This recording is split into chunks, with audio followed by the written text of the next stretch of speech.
meron din daw po nag-ano sa akin, meron din daw nag, I mean yung pinapagawa kong bahay is, meron daw nagpapagawa. Kumbaga meron nagpipinance po doon sa pinapagawa kong bahay, which is not true. Linisin ko lang yun guys ha, kakalorin ko po, wala pong nagpapagawang individual po para sa bahay ko. Meron pong mga nagbigay, pero like siguro mga 10% lata lang yun sa ano, 10 or 5% lamang po sa kabuuan po na nagastos ko. So, tama ba? Oo, mga ganun po.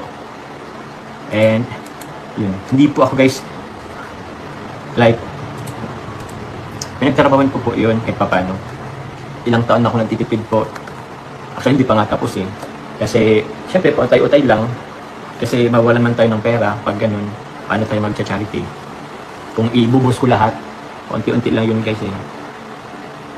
Just, gabi sa fake news, yan lahat na, opo, actually, walang ganun, wala akong mamasang. I don't know kung anong ibig sabihin po sa inyo ng mamasang, pero wala po ako nun. Kung meron man ako guys, edi sana hindi na ako nagtatrabaho ng ano, hindi na ako nagkakauga-aga magtrabaho po. Oras-oras po. Actually, hindi sinano ko nga bawat oras eh. Sinusulit ko bawat oras eh. I mean, actually guys, kakatapos ko lang din. Mga kalingap, pag-usapan natin itong issue na umiikot ngayon tungkol kay Papa Joms at sa tinatawag na mamasang issue na ayon mismo sa kanya ay isa lamang umanong fake news. Sa kanyang naging live, diretsahan niyang nilinaw na walang katotohanan ang mga ibinabato sa kanya, lalo na yung mga akusasyon na parang may malaking taong sumusuporta o may lihim na nagbibigay sa kanya ng malaking pera. At kung isipin natin mabuti, may punto rin naman ang sinabi niya. Dahil kung totoong may sobrang laking pera ngang pumapasok sa kanya, bakit kailangan pa raw niyang magtipid sa pang-araw-araw? Bakit kailangan pa niyang magbanat ng buto at halos araw-araw na kumayod para lang maituloy ang kanyang mga plano at gastusin? Hindi naman siguro magpapakahirap ang isang tao kung talagang sagana na siya sa tulong o pera na sinasabi ng iba. Isa pa sa naging sentro ng usapan ay yung bahay na ipinapagawa niya. Marami raw kasi ang nagsasabi na may sponsor o may malaking taong nagpapagawa nito para sa kanya. Pero ayon kay Papa Joms, sariling pera niya raw ang ginagamit doon. At kung mayroon man daw talagang tumulong o nagbigay, maliit na porsyento lang iyon, siguro nasa 5 hanggang 10% lamang ng kabuang gastos. At alam ninyo, kapansin-pansin din yung sinabi niyang kaya nga pahinto-hinto kasi minsan naubusan.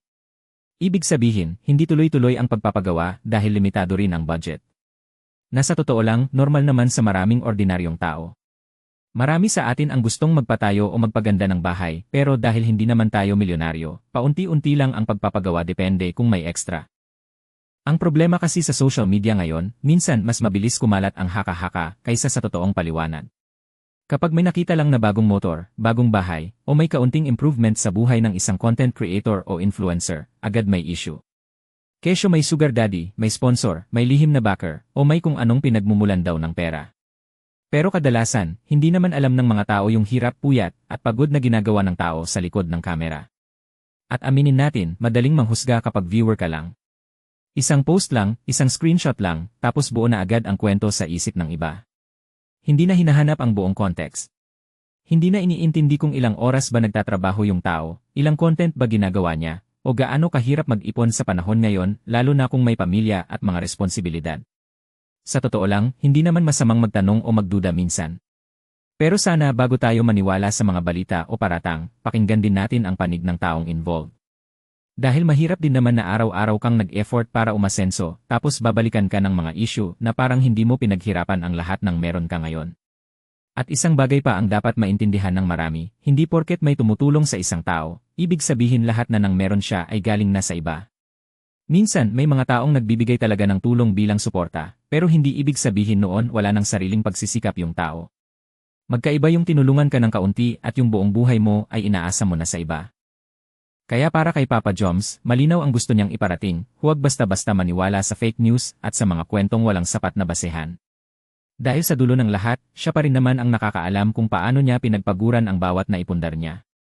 At para naman sa mga nanonood at sumusubaybay sa mga ganitong issue, sana maging responsable rin tayo sa pagbabahagi ng impormasyon. Dahil minsan isang maling kwento lang ang kayang sumira sa pangalan at pagkatao ng isang tao kahit hindi naman pala totoo. Sa panahon ngayon, napakadaling gumawa ng kwento. Pero mas mahirap patunayan ang katotohanan.